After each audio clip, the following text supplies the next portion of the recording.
Hola, buenas tardes. Gracias por venir. Aquí estamos una vez más para estudiar en este curso que se llama La Doctrina de Dios. Voy a darles un breve repaso. Estamos en la lección 4, pero en la 3. En general, lo que hemos estado tocando es una variedad o serie de preguntas, tal como ¿quién es Dios? Es la pregunta principal de este curso. ¿Qué hace Dios?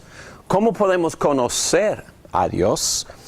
Y también hemos visto que Dios se ha revelado en términos del pacto, es decir, en términos de una relación personal con sus criaturas y con su creación. Y eso se llama pacto, donde Dios inició esta relación con lo que Él había creado. Pero también hemos visto que Dios se revela a través de la creación. Y hemos visto que Dios se puede conocer en algunos de sus atributos por solo estudiar la creación. Pero para poder conocer la voluntad de Dios y el plan de salvación, tenemos que meternos a estudiar lo que se llama la palabra de Dios, la manera principal y más específica por medio de la cual Dios se ha revelado. Muy bien, también hemos estudiado un poquito, un resumen de cómo la iglesia empezó a desarrollar estos conceptos. Estudiamos un poquito acerca de los primeros padres, acerca de Aristóteles y Platón y cómo la filosofía fue usada por los teólogos para ayudarles a poner los conceptos en una estructura y también basado en estos conceptos filosóficos. Y Tomás Aquino fue el hombre principal para hacer esto, desarrollando lo que se llama la religión natural. Y en eso él enfatizó lo que se llama analogía, pero él quería decir que es posible conocer la esencia de Dios por la analogía. Y vamos a meternos mucho en cómo la iglesia respondió a ese concepto. Y también vamos a tocar brevemente cómo aún los reformadores y los que escribieron la Confesión de Fe de Westminster también fueron influenciados también por esta evolución de ideas que salieron de la filosofía griega. Y vamos a terminar en lo que nosotros consideramos un balance, un equilibrio entre cómo usar las dos maneras por medio de las cuales Dios se reveló, por la naturaleza o por la creación y por supuesto por la Biblia misma. Y esta clase esta noche será un poco técnica porque vamos a estudiar otra vez, vamos a dar un resumen acerca de la religión natural, donde ellos argumentaron basado en los argumentos clásicos. Algunos llamaban esos argumentos como pruebas de Dios, pero la frase clave será analogía ontológica. Es decir, estos hombres y Tomás Aquino pensaron de que pudiéramos conocer hasta la esencia de Dios por examinar las analogías en la creación. Y también vamos a tocar algunos de los resultados, quizás no intencionales, pero resultó en que Dios se identifica con la creación. Y eso también, si empujamos un poco más para abajo, resulta en panteísmo, y obviamente eso no fue la intención de ellos. Pero también vamos a examinar en esta clase lo que se llama neocalvinismo por los teólogos holandeses Bavinck y Van Til, y como ellos rechazaron casi por completo la religión natural, rechazaron la idea de analogía ontológica, rechazaron la idea de que pudiéramos conocer a Dios en términos de su esencia, pero también sin querer eso resultó en cierta desconfianza en la revelación bíblica, porque ellos dijeron que quizá ni la Biblia expresa claramente quién es Dios, porque hay un Dios verdadero, hay un ontos, hay una esencia de Dios detrás de esta revelación que se nos comunica por medio de la revelación bíblica. Y eso resultó, no fue la idea de ellos, pero más adelante algunos dichos liberales tomaron esas ideas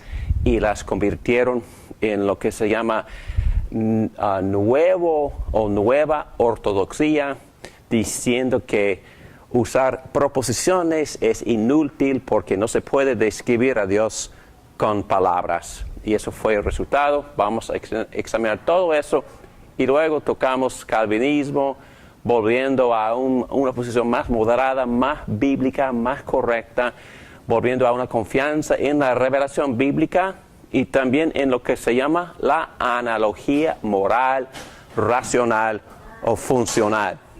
Y eso es lo que vamos a tocar en esta clase. Pero primero vamos a orar, por favor.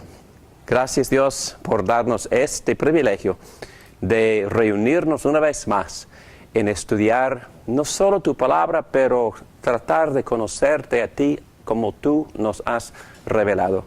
Ayúdame a mí a enseñar con claridad. Ayuda a los alumnos y a los que están estudiando en varias partes a captar estas ideas y ver la utilidad de esas ideas en comunicar la esencia o comunicar la naturaleza, mejor dicho, de la revelación divina por medio de su palabra. En el nombre de Cristo Jesús y para su gloria, hacemos este ejercicio. Amén. Amén. Ok. Pero aquí en nuestras conversaciones cotidianas y prácticas hemos visto que hablar de estas filosofías en verdad es muy práctica, ¿verdad? Porque la señora hizo la pregunta acerca de la esencia de una persona que tiene dos naturalezas. Entonces Cristo andaba en la tierra y como parte de su persona era la misma esencia de Dios, ¿verdad? Pero sí. En su esencia, Cristo es Dios, pero también es hombre, en la misma persona. Pero nosotros tampoco no podemos definir qué es un espíritu ni un ser divino, porque no tenemos, en verdad, no existe una analogía ontológica. Sí, somos hechos a la imagen y semejanza de Dios, pero eso tampoco implica identidad o implica que seamos de la misma sustancia divina. No, es que somos seres humanos y nuestro espíritu, bueno, tenemos parte de nuestro ser es espiritual, pero tampoco existe una analogía entre lo que somos y lo que Dios es, porque Dios es un ser distinto, trascendente, diferente, distante. Pero también estudiamos de que Él vino, se acercó, y eso se llama inmanencia, porque aquí está presente en espíritu. Dios tiene permiso, no tiene que darse permiso a sí mismo a entrar en lo que Él ha creado. Él tiene libertad de entrar y caminar en la tierra que Él mismo creó, ¿verdad? Y también tiene libertad de identificarse, de venir para conocernos y para revelarse y lo que hizo en Jesucristo. Y también Él se define en la Biblia, y vamos a llegar acá en estas discusiones a una posición moderada, bíblica, sí calvinista, pero toma en cuenta todas estas discusiones, pero toma en serio la forma en que Dios se ha revelado por medio de la creación y sus límites, pero también toma en serio la forma en que Dios se ha revelado por la Biblia. Y siempre en esa tradición han usado analogía moral, racional y funcional y no analogía ontológica. Un texto para empezar, creo que se encuentra en Efesios 4, versículo 29, que Pablo quiere que nosotros nos revistamos con el ropaje ¿De qué? De la naturaleza, bueno, hechos a la imagen y semejanza de Dios en justicia y santidad. Ok, ¿qué estás diciendo Pablo? Que la imagen de nosotros consiste en parte en una analogía moral. Entonces somos muy parecidos a Dios porque tenemos la imagen de Dios. Pero esta imagen, ¿qué implica? Implica santidad y justicia. Entonces Dios quiere que crezcamos en santidad y justicia. Que seamos así como Él en su naturaleza, en su carácter, pero no en su esencia. ¿Me explico? Porque Pedro mismo dijo que participamos en la divinidad, pero no lleguemos a ser divinos. Es una cosa ser unido a Cristo. Es otra cosa compartir o llegar a ser herontos de Cristo. ¿Entiendes? La esencia de Cristo. Nunca llego a ser Cristo. Es que mi sustancia, mi naturaleza nunca cambia. Mi sustancia nunca cambia. No me convierto en un ser humano a ser un Dios. No. Es que mi unión es una unión, digo, moral, racional, funcional, espiritual, pero no es decir que llegue a ser divino. Unirme con Cristo es tener una relación íntima con Cristo, Él mora en mí, pero Cristo no llega a ser David, ni David llega a ser Cristo. No comparto su esencia y ni Él, bueno, Él ya tiene la mía, pero yo no tengo la suya. Porque Él es ser humano. Muy bien. Vamos a empezar la clase. En esta clase vamos a hablar de tres cosas principalmente. Vamos a hablar de la incomprensibilidad de Dios. Y rápidamente, antes de meterme en la clase, ¿qué significa esta palabra incomprensibilidad? ¿Eso quiere decir que no se puede conocer a Dios? O comprenderlo. Ok. Y luego vamos a tocar la pregunta. ¿Podemos conocer la esencia de Dios? Y en esa pregunta vamos a examinar cómo la iglesia empezó y la reacción de los neocalvinistas. Y luego vamos a hacer otra pregunta. Vamos a examinar el beneficio o el valor de hablar de Dios en términos de sus atributos. ¿Cuál es el valor de eso? Y de dónde vino este concepto de atributos. Y en verdad no vino de la Biblia, vino de la filosofía griega. Y vamos a ver esto. Y vamos a ver cómo esa influencia continúa hoy en día. Continúa influenciando a nuestros teólogos. Y aún nuestros teólogos calvinistas y reformados. Y bueno, y últimamente vamos a hablar de quién es Dios, que es la pregunta apropiada. Porque lo que estamos en un sentido rechazando gentilmente es la pregunta, ¿qué es Dios? ¿Y por qué es una pregunta inapropiada? ¿Que se mete con el ontos? Sí, exactamente. Y es imposible conocerlo. Conocer Nadie eso. sabe. Y vamos a ver que los teólogos concluyeron que son inútiles especulaciones tratar de contestar la pregunta, ¿qué es Dios? Es como tratar de explicar, ¿qué es Carmen? Bueno, y vamos a volver a tocar esa metáfora, porque también nos puede instruir mucho acerca de la inutilidad de la pregunta. ¿Ok? Pero la pregunta apropiada es, ¿quién es? Porque cuando hacemos la pregunta ¿quién es? Vamos a empezar a describirlo. Y vamos a ir a dos lugares. Vamos a ir a la creación y vamos a ir principalmente para corregir todos nuestros conceptos. Vamos a ir a a la Biblia, a la palabra de Dios, que es la revelación, por medio de la cual Dios se ha revelado y donde Dios mismo nos dice, yo soy así como tal cosa, así como esa roca, o así como una madre. Yo soy como un amante, parecido. Yo soy como un amigo, parecido. Yo soy como un maestro, profeta, parecido. Entonces, todas esas cosas nos ayudan. Yo voy a empezar con esta ilustración.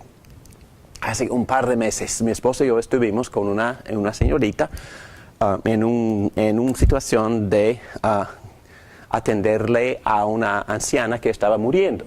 Y la profesión de esta señorita es cuidar a ese tipo de personas en esas condiciones.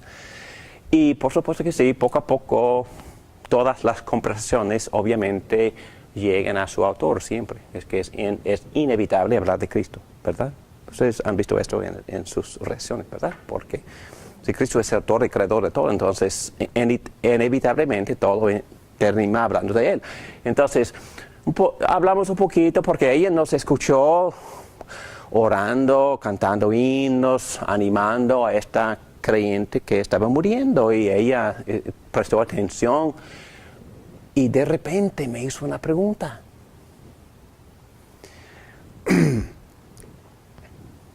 ¿Cuál es tu concepto de Dios? Directamente a mí. ¡Boom! Ok. Que soy teólogo, bueno, yo enseño clases de teoría, muy bueno. Entonces yo empecé a hablar de la definición que se encuentra en la Confesión de Fe. Bueno, Dios es espíritu y tiene varios atributos.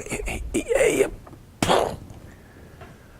pura vanidad, es que eso me hace fría, dijo. Entonces, y con razón, me hace frío también. Porque, ¿sabe qué? Estos preciosos teólogos, estos fantásticos teólogos que escribieron ese libreto, como 60 de ellos, también estructuraron sus conceptos en los argumentos clásicos, usaron también una estructura, una fraseología filosófica griega.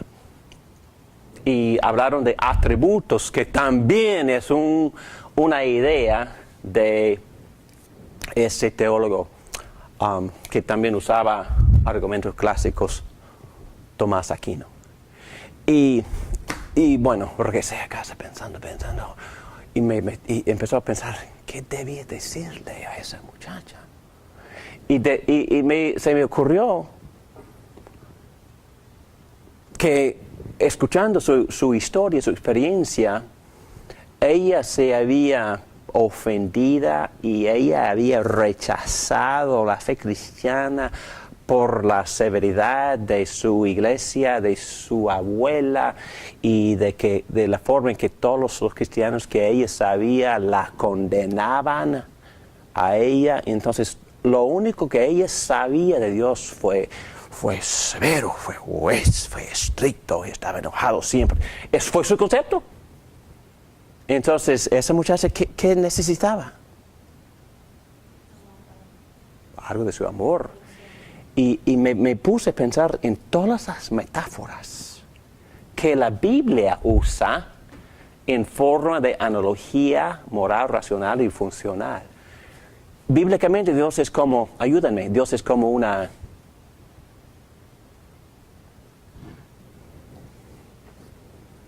Mi mente va a los salmos, es mi protector, es mi refugio, es mi roca, es mi refugio, es mi torre fuerte, es mi esperanza. Bueno, bíblicamente es mi amante, es mi amigo, es mi consolador, es mi Padre eterno. Es mi Padre misericordioso, como Pablo enseña en 2 Corintios capítulo 1. Entonces, hay que seleccionar nuestras analogías con mucho cuidado, porque son docenas, no, son cientos Y Dios se ha revelado así en términos nuestros, en términos de los cuales nosotros podemos entender y conocerlo así como Él es. Porque Él es muchísimo más de estas metáforas, pero no es menos. ¿Entienden? Es más, pero no es menos. Entonces, lo que vamos a ver en esta clase es que por medio de esas analogías, nosotros sí podemos conocer a Dios verdadero y real.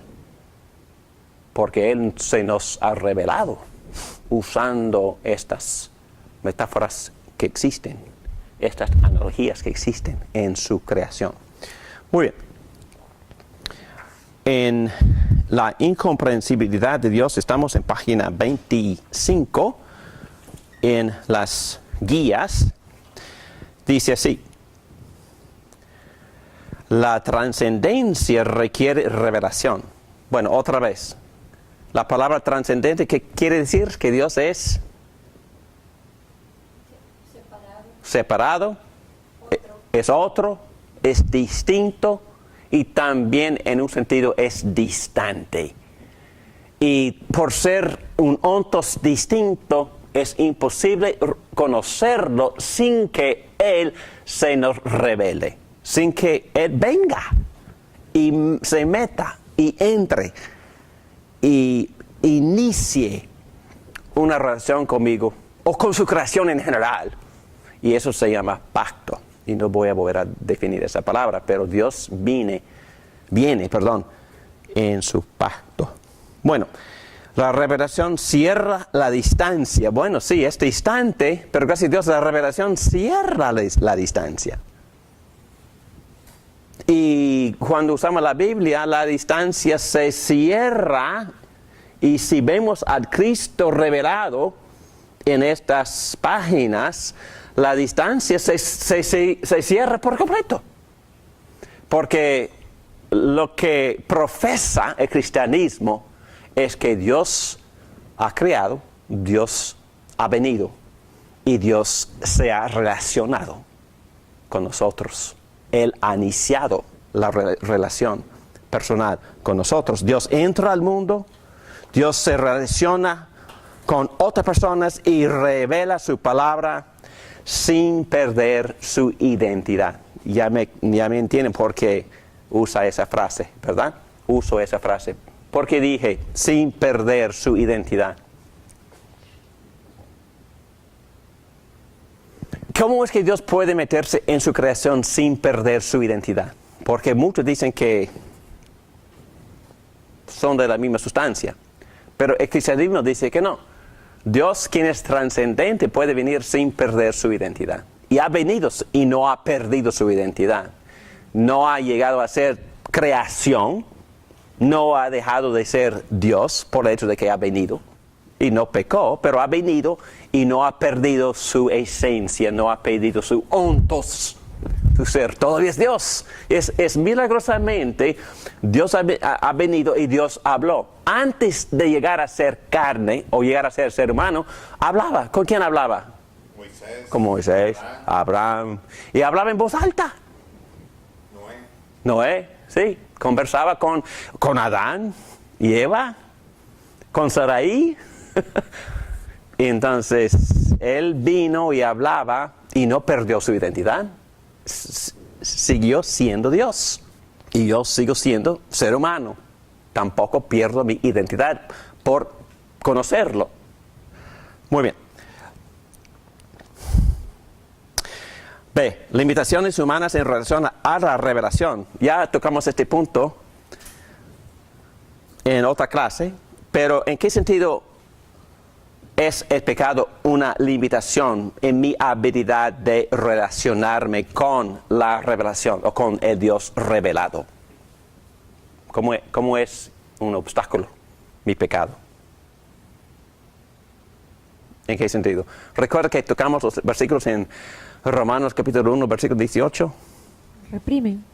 Sí, es que Pablo argumenta de que la creación en sí es suficiente para que yo conozca a Dios. Pero ¿qué hago o qué hace el ser humano pecador con esta revelación?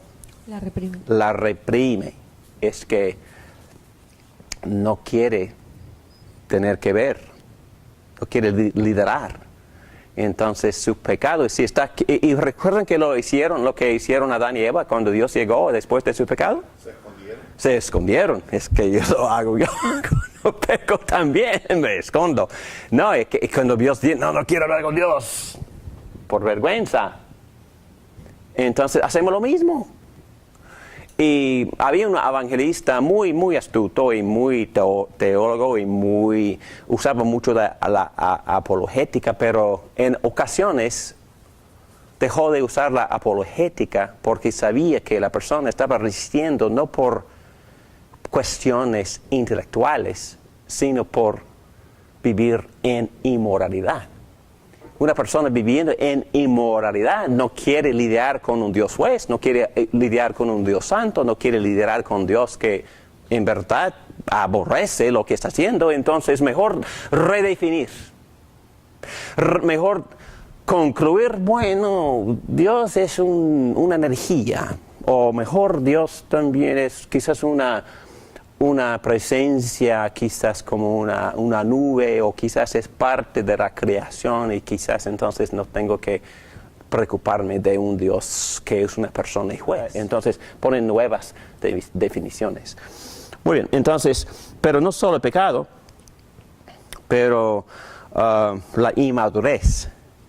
Adán y Eva fueron creados perfectos, pero no completamente educados en todo sentido de la palabra. Tuvieron que aprender muchas cosas de Dios.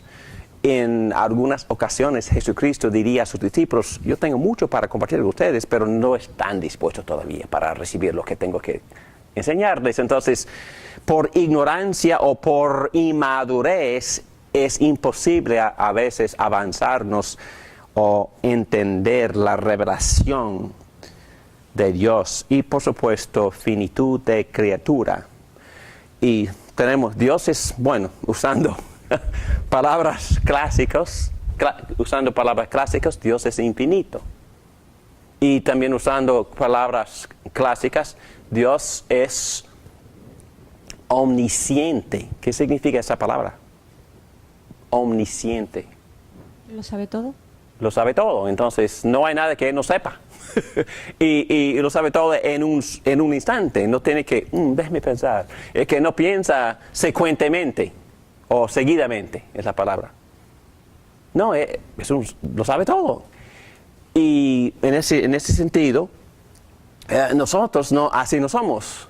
Tenemos una cabeza, bueno, finito. Algunos tienen cabezas más grandes que otros, pero en general la cabeza es pequeña, y dentro de esa cabeza existe un cerebro más pequeño, y ese cerebro es finito y no puede contener todos los conocimientos de todo el universo, de toda la creación.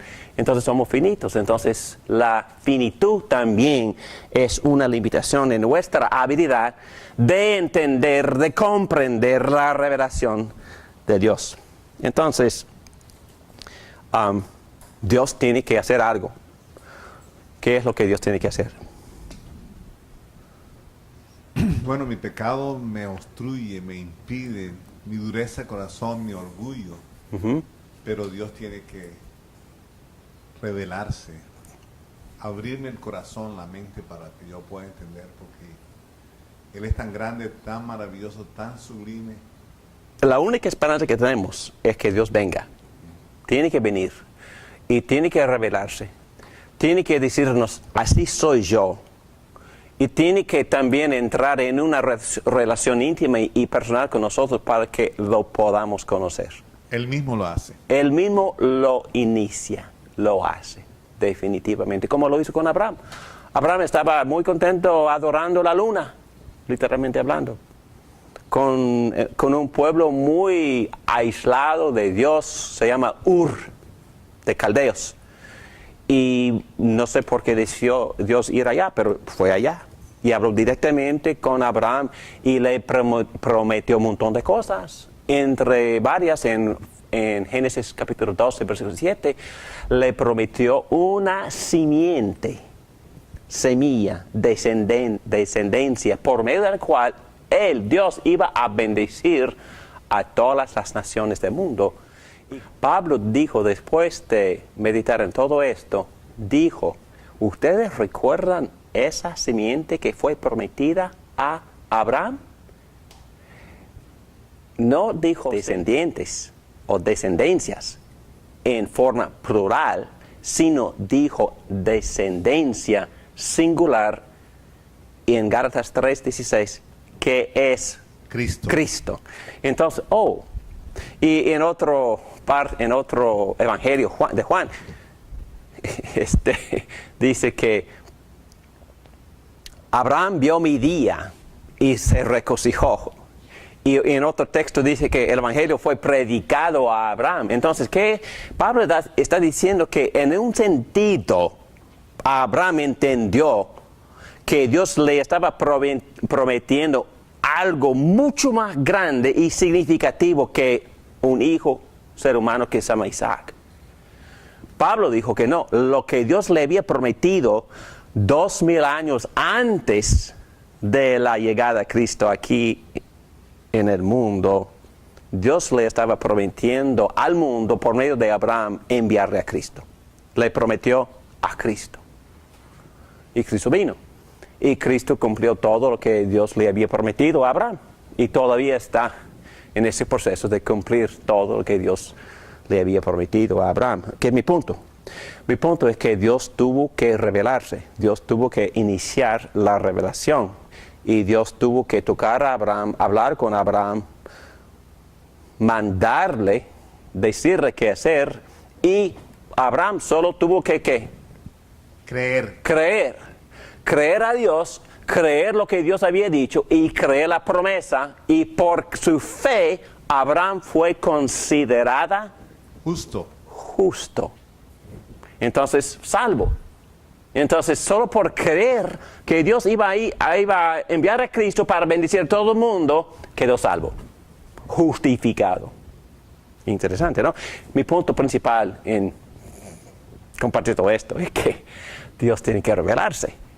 Y en general Dios se está revelando, aun para la persona no creyente, Dios se está revelando a través de la creación hasta que la persona queda sin excusa. Porque es suficiente estos conocimientos que Él mismo está reprimiendo en su pecado y en su injusticia.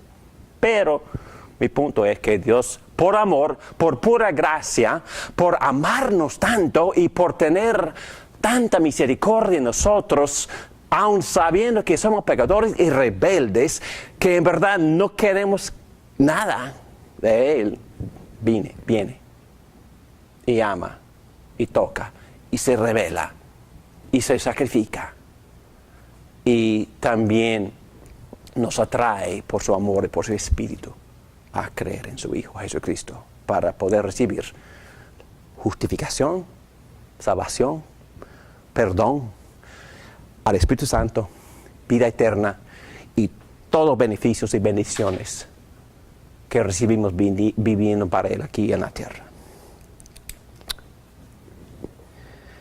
Muy bien. Todavía estamos en la página 25. La C. Nuestro conocimiento de Dios siempre es un conocimiento de criaturas y de pacto. Y ya dije eso. Dios es infinito, incomprensible. Y nunca sabremos lo que sabe Él, ni precisamente cómo Él lo sabe. Eso es lo que significa la palabra incomprensible. No es decir que no podamos saber nada, no. Es decir, no podemos nunca saber así como Dios sabe. Porque saber como Dios sabe y la forma en que Él sabe implicaría que hemos llegado a donde nunca vamos a llegar. Ni viviendo perfectos, ni estando en el cielo para siempre. Siempre Dios será Dios, infinito, incomprensible. Pero no es decir que no lo podamos conocer. Muy bien. Grande es el Señor, dijo el salmista, y digno de toda alabanza. Su grandeza es insondable. La grandeza de Dios es tan allá de nuestra experiencia que nunca se puede conocer completamente por el hombre. En Salmo 147, versículo 5 dice, leemos, excelso es nuestro Señor y grande su poder. Su entendimiento es infinito. Tanto Dios como su entendimiento transciende todas nuestras habilidades para razonar, experimentar y mantener tales pensamientos en nuestra cabeza. Justo en ese punto concluyó David en Salmo 139, versículo 6. Conocimiento tan maravilloso rebasa mi comprensión, tan sublime es que no puedo entenderlo. Yahvé mismo en Isaías 55, versículos 8 y 9 dice, porque mis pensamientos no son los de ustedes, ni sus caminos son los míos, afirma el Señor. Mis caminos y mis pensamientos son más altos que los de ustedes, más altos que los cielos sobre la tierra. En Romanos 11, versículo 33, el apóstol Pablo dice, qué profundas son las riquezas de la sabiduría, del conocimiento de Dios. Qué indescifrables sus juicios e impenetrables sus caminos. El testimonio de todas las escrituras es que Dios, sus pensamientos y sus caminos van mucho más allá de nuestra realidad y habilidad como criaturas. Y en otras palabras, solo podemos conocer lo que se nos revela a nosotros. ¿Ok? Dijo eso nuestro profesor Michael Williams. Muy bien, vamos a seguir. La siguiente pregunta. La siguiente pregunta es esta. ¿Podemos conocer la esencia de Dios? Y ya la hemos contestado, ¿verdad? Y la respuesta es no. Ok, aquí nos metemos en esta tradición neocalvinista. Y por estos dos teólogos, Bavinck y Van Til. Bavinck vivió prácticamente como 150 años en el pasado y Van Til murió hace como 40 años por ahí. La tradición dice, el hombre no puede conocer la esencia de Dios. Citando Calvino. Calvino estimó que el intento de examinar la esencia de Dios era una especulación vana. Dijo él, es suficiente para nosotros familiarizarnos con su carácter y conocer lo que es conforme a su naturaleza. Fíjense que él usa palabras como carácter y naturaleza, hasta atributos, pero no usa la palabra esencia. Esencias son abstracciones filosóficas que son foráneas a la revelación bíblica. Las escrituras conocen a Dios a través de su acción según el pacto o según su manera de relacionarse con nosotros. La Biblia no se ocupa en hablar de Dios tal como Él es en y desde sí mismo, ad intra, que es latín para decir no estamos estudiando lo que está dentro de Dios, sino habla de Dios tal como Él viene a nosotros en su palabra ad extra, o decir fuera de sí mismo. Entonces conocemos a Dios por sus expresiones, sus palabras, sus acciones, por su involucramiento en la historia de la humanidad. Y por lo tanto, no estudiamos a Dios por sí mismo, estudiamos su revelación, que es tanto un puente como un límite entre el Creador y la criatura. Ok, ¿por qué dijo eso? ¿En qué sentido es la Biblia un puente entre ese hermano y Dios? Un puente vendría siendo Cristo, ¿no? Cristo es el puente de Dios con el hombre. Me habla de Cristo, que es la revelación exacta de Dios. ¿Ok? ¿Y en qué sentido es un límite? ¿La palabra? Me da información exhausta de Dios. Me dice todo lo que es Dios. Lo que Dios quiere que sepamos, nada más. Nada más. Lo que tenemos aquí es suficiente, pero no es todo. Y también es un límite porque, y voy a meterme en algo peligroso, porque voy a meterme en un error de ellos. Es un límite porque son palabras. Y estas palabras sí describen así como es Dios. Pero al describirlo, al darle características, también le ponen ciertas limitaciones. Es decir, Dios es mucho más de cualquier listado de descripciones que podremos sacar aún de la Biblia. Es mucho más, pero no es menos. Y podremos confiar en lo que Dios me revela a través de estas palabras. Y en otros textos que dicen que estas palabras son suficientes para darme los conocimientos que yo necesito ahora. Quizá un día sabremos más. ¿Dónde? ¿Cuándo? Cuando estemos en su presencia. En su presencia. ¿Y lo vamos a conocer comprensiblemente? No, pero, Cuidado. No, pero vamos a ver más. Vamos a conocerlo mejor, Porque pero ahora no ahora vemos oscura, pero entonces veremos cara a cara a cara. Lo vamos a conocer Y mucho, ahora mucho mejor. Él dice que los secretos de Él le pertenecen a Él. Solo lo que Él nos ha escrito, nos ha revelado. Es suficiente para Correcto, nosotros. es suficiente para ahora. Y sería un error buscar más información, porque lo que tenemos es suficiente. Y no voy a defender esa palabra, pero la defendí por 2 horas. ¿En qué curso? No, presentamos un curso completo de la teología o de la doctrina de la palabra de Dios. Palabra de Dios. Y una de las características, bíblicamente, la Biblia misma enseña que la Biblia es suficiente para ahora. ¿Suficiente para qué? Para que yo conozca a mi Dios y para que yo obedezca a mi Dios, para que yo haga las buenas obras que mi Dios quiere que haga. Es suficiente la Biblia para instruirme en todo eso, por ahora. Además, yo no podía comprender todo lo que Él sabe y todo. Como le dijo Jesús, ustedes no van a comprender esto ahora. No, es que no hemos tocado ni una fracción de lo que la Biblia nos enseña acerca de Dios y acerca de cómo obedecerlo haciendo las obras que Él quiere que hagamos ahora. Excelente, muy bien. Muy bien, entonces vamos a seguir. Estamos en punto B, en página 26. Elementos positivos de la tradición neocalvinistas.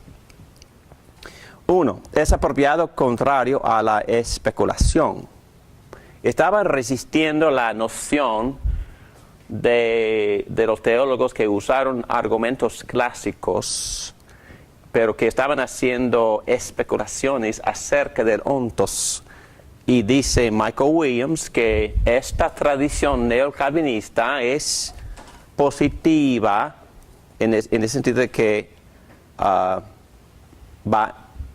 en contra de esas especulaciones, porque no podemos conocer la esencia y los atributos que salen de esos argumentos son abstracciones y no hablan de la persona que Dios es. Perdón, el prefijo neo, ¿qué significa? New, nuevo. Oh. Neo es, creo que es latín, y también se usa, buena pregunta porque voy a usar neo con la palabra ortodoxo. Ortodoxia también es otra palabra con la cual se usa neo, o nueva ortodoxia es quizás otra regla de doctrina correcta, verdadera, pero es otra forma de pensar. Por eso se llama neo-ortodoxia, neo-ortodoxia.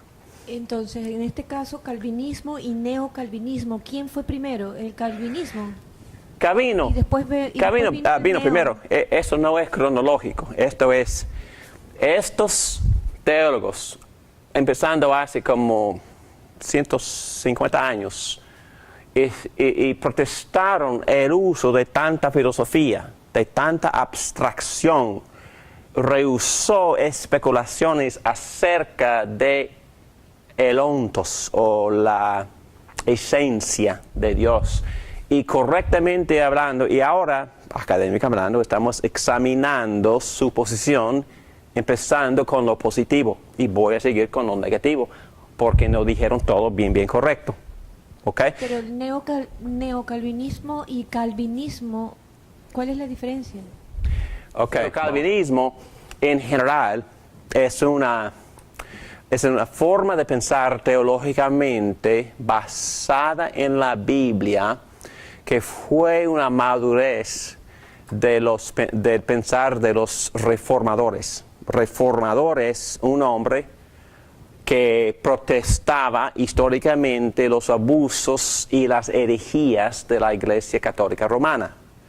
Y resultó en el año 1517 con Martín Lutero, otro reformador, quizás el reformador más famoso, porque el movimiento reformado, en otras palabras, las iglesias protestantes evangélicas se llaman cristianas hoy en día, empezaron con esta protesta y Martín Lutero no quiso salir, pero lo expulsaron de la iglesia por sus ideas, pero sus ideas eran simplemente volver al concepto bíblico en cuanto a ¿qué? La justificación.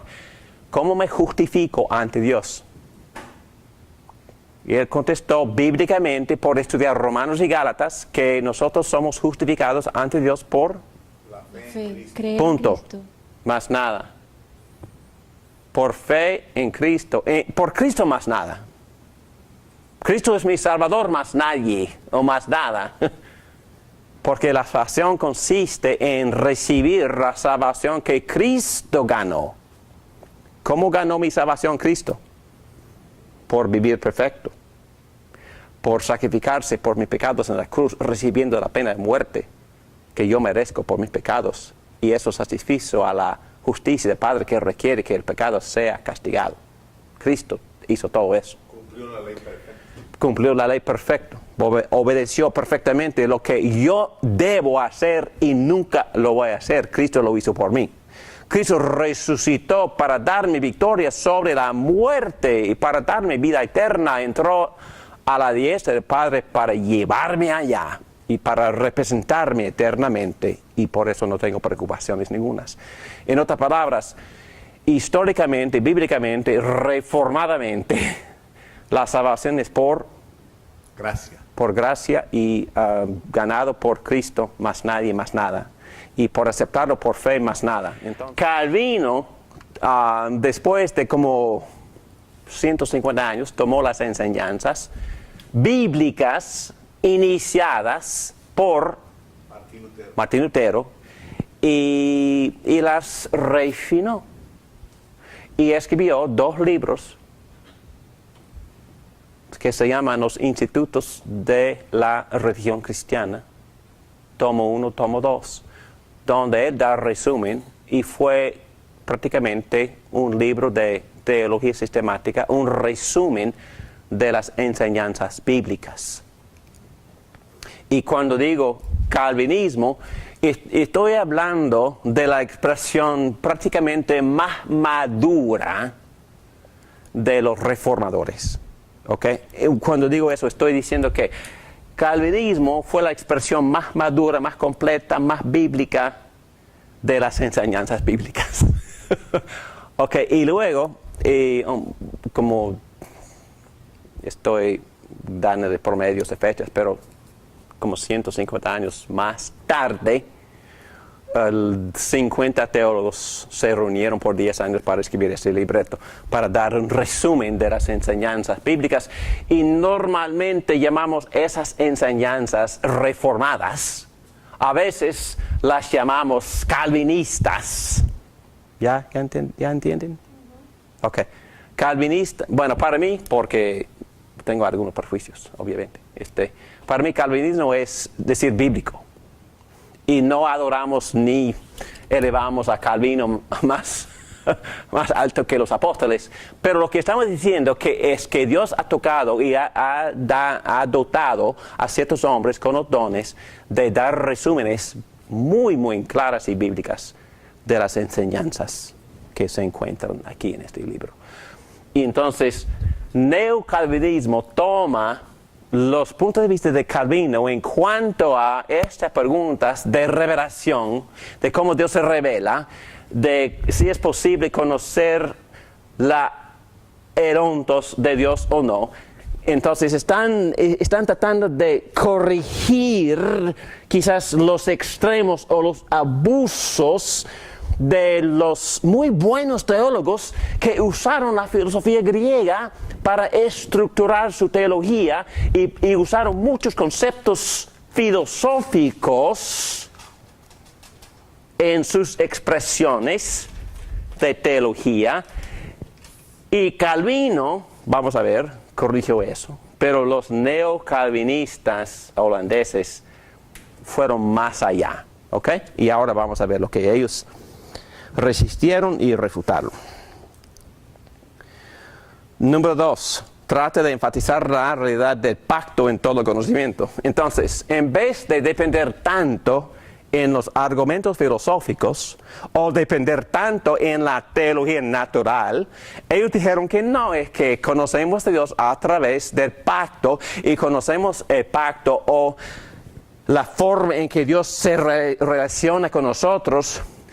Sabemos todo eso por medio de la Biblia. Entonces, fuera con la filosofía, es lo que están diciendo. Fuera con los argumentos clásicos. Es que no queremos nada que ver con eso.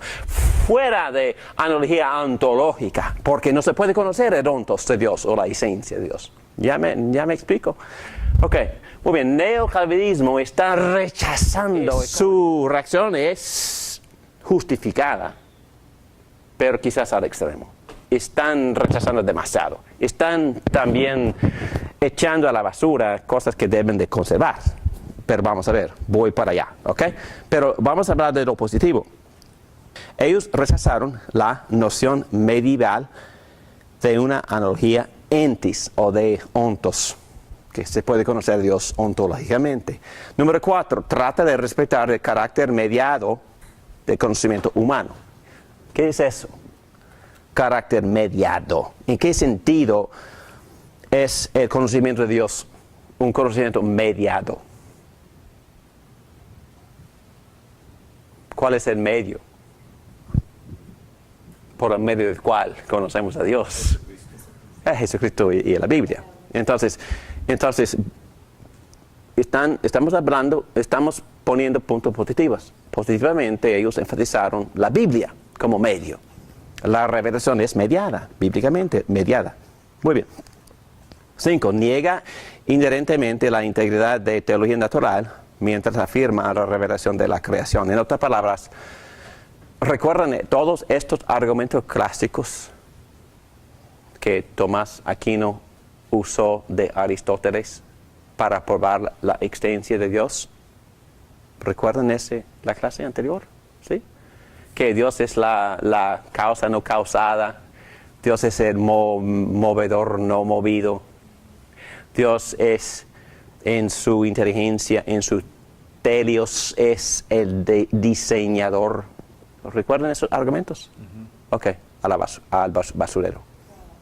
En cuanto a neocalvinistas. ¿Por qué? Están diciendo que en verdad no llegamos al Dios bíblico por usar esos argumentos. Otra vez estamos sumamente metidos en el lodo de la filosofía. Todavía estamos hablando de Dios en términos muy abstractos. Por favor, al basurero de todo eso. Nuevos calvinistas. ¿Ok? Están tratando de hacer un punto buenísimo, un énfasis correcto, pero a veces, y nosotros también tenemos que tener cuidado de no hacer esto, a ir al extremo, de tirar lo bueno con lo malo. Ok. Muy bien, vamos a seguir. El peligro. La tradición se puede interpretar como una negación de la posibilidad de conocer a Dios. Porque no solo rechazaron estos argumentos, tenían una enseñanza que decía que nosotros sabemos que Dios se ha revelado a través de la Biblia, pero sabemos que Dios en su esencia verdaderamente es distinto a esta analogía bíblica. Y entonces, sin querer, estaban sugiriendo una desconfianza. No fue su idea, no fue su punto, no fue su meta, ni su propósito, pero resultó en una cierta clase de desconfianza en la Biblia. Y muy bien, vamos a ver. Y por eso la tradición se puede interpretar como una negación de la posibilidad de conocer a Dios, y se le ha acusado de agnosticismo. ¿Me entienden?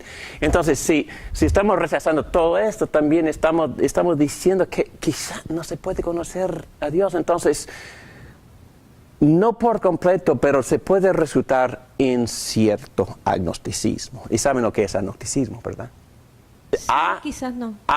En contra, gnosis, conocimiento, en contra de conocimiento, en contra de conocer. Y están diciendo, en verdad, Quizás sí, quizás no me interesa. bueno, probablemente ni es posible conocer a Dios. Agnosis, contra conocimiento. No creo que sea posible conocer a Dios. Entonces, si estamos poniendo en duda argumentos y estamos poniendo en duda la claridad de la revelación de la Biblia, entonces estamos llegando, no completamente, pero a una clase de agnosticismo.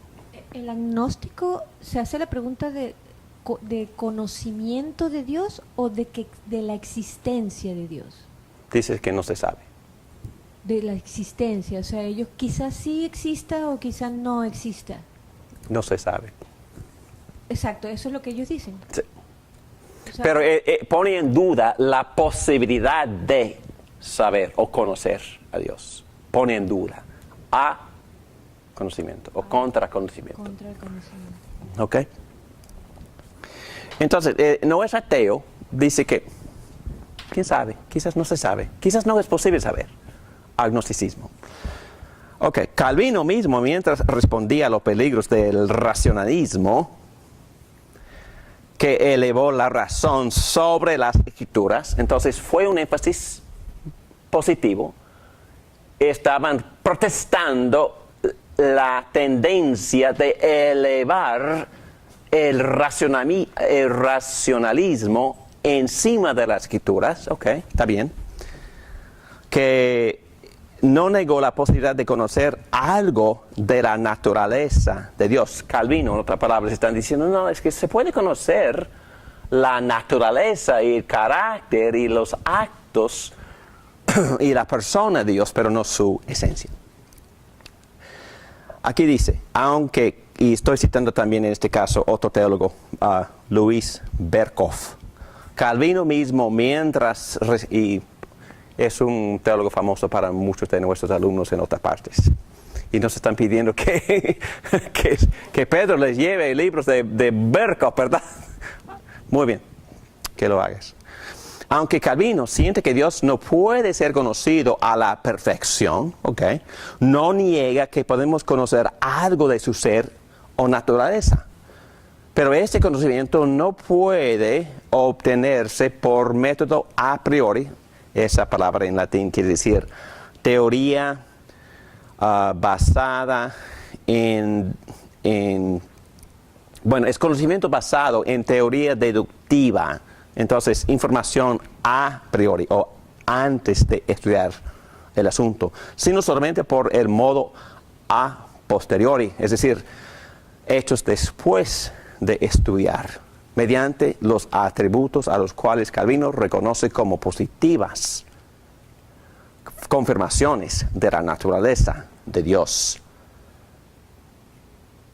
Ellos nos proporcionan al menos algún conocimiento de lo que es Dios, pero muy especialmente de lo que es en relación con nosotros. Berkhoff en Calvino.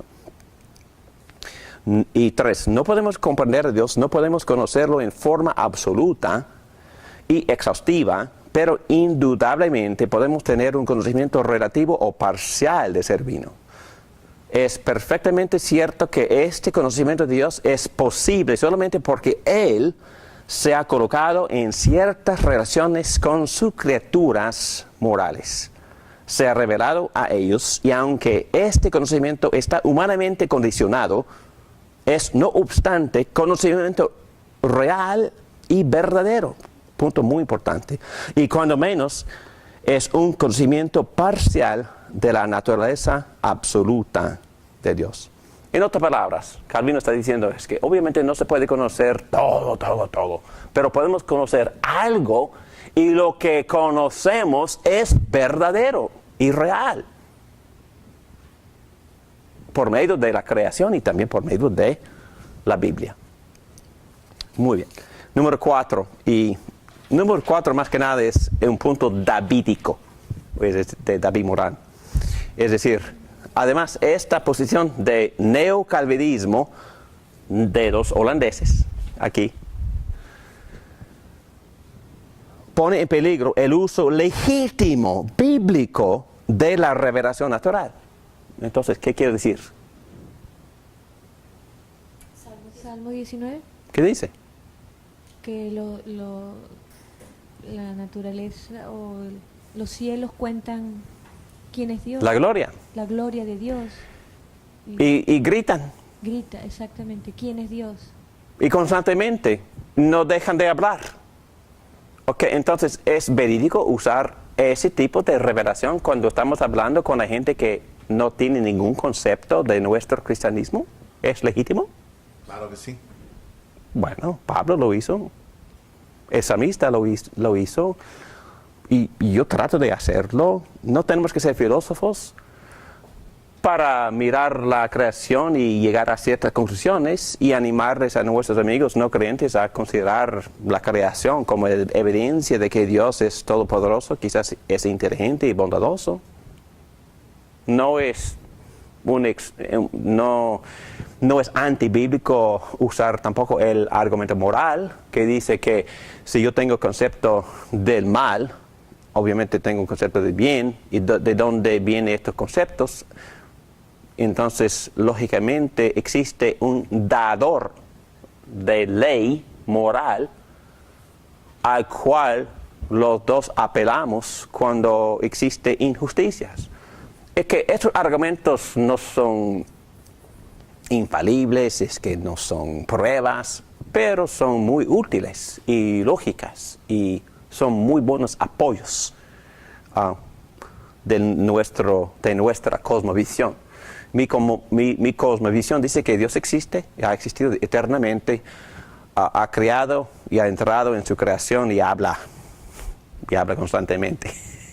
Son mis presuposiciones. Y el peligro de este tipo de pensar es que ni permite una discusión de la posibilidad de que existe o no existe. Dicen que ese argumento es hacerse autónomo. Y llamé a otro teólogo, profesor de una universidad aquí en el condado Broward, y nos pusimos de acuerdo que somos los dos presuposicionistas. ¿Qué es eso? Nos presuponemos cosas antes de la conversación. Ustedes ya son las que son mías, ¿verdad? ¿Cuáles son mis presuposiciones? Que Dios existe. ¿Existe? Y Dios habla. Y Dios habla. Ok. Entonces, ahí empiezo. Pero eso es decir que no pueda defender o presentar evidencias o por lo menos algunos argumentos lógicos para apoyar mis presuposiciones. ¿Sí o no? La respuesta es que sí. Y mi amigo, otro teólogo, dijo que es que mi queja con los neocalvinistas o con los presuposicionalistas que determinan no usar ningún tipo de argumento, es que mi problema con ellos es que no usan ningún tipo de apologética nunca. Y estoy de acuerdo con él. es que yo puedo presuponer cosas, pero si no defiendo esas cosas, eso es un poco anti-intelectual, o no es necesario esa posición. Y por eso yo puse, no voy a leerlo, esta anécdota de una conversación real, verídica, con una persona que estaba tratando de ganar a Cristo, y esta conversación ocurrió antes de que esa persona creyó en Cristo. Y era una cosa que dijo la persona, voy a leer en medio. En todo caso, creo que el cristianismo tiene un gran problema de relaciones públicas, dijo la persona. Estoy totalmente de acuerdo con lo que dijo yo acerca de tener algo sensato y defendible, y en lo posible secular, es decir, usar argumentos seculares. Para decir, pienso que la prueba de la existencia de Dios se puede reducir totalmente a un argumento secular. Eso es, ella dijo, eso es tan poderoso porque no se espera. ¿Qué es lo que no se espera? Que el cristiano sea inteligente, que tenga cierta lógica y que sepa argumentar, que sepa usar argumentos seculares. Dice que eso es efectivo porque no se espera. Eso es lo que me llamó la atención desde el primer día en esta iglesia. Que no solo el pastor hablaba así, pero algunas personas bien preparadas estaban hablando así. Lógicamente, usando buenos argumentos, defendía bien sus presuposiciones. Exacto. Y ella quedó bien impresionada. Por primera vez en su vida, escuchaba algo coherente acerca de la fe cristiana. De personas astutamente preparadas, educadas en la Biblia, pero no usaban al principio la Biblia. Ok, muy bien. Y poco a poco, lo que yo trato de hacer en este tipo de conversación con la persona secular, la persona no creyente, trata de hablar de algunas formas de esos argumentos, sabiendo que no voy a convencerle a la persona. Pero lo que dijo esta señora fue, esas conversaciones me mantuvieron en la mesa. Usando otra metáfora. Pero en verdad dijo en el ball game. En el juego de béisbol. Es que me mantuvieron en el juego. y no fue a casa. Es todo lo que yo espero. Yo espero que la persona considere que mi cosmovisión tiene una defensa verídica, lógica, razonable, nada más. Y esa persona puede estar en desacuerdo con mi cosmovisión, o puede tumbar mis argumentos, pero no me importa. Yo tengo mi posición y este es mi apoyo, ¿ok? Pero tan pronto que sea posible, yo meto otra revelación más efectiva. ¿Cuál es? Tan pronto como yo puedo, abro la Biblia. Y hay muchos testigos aquí en esta clase que ni la leo. Cuando la persona me hace una pregunta, Dios sí, Dios ha hablado de eso, Dios habla mucho. Busca Isaías 50, no. Y ellos mismos leen, Dios dice esto, sí. Dios está diciendo, Dios está contestando su pregunta.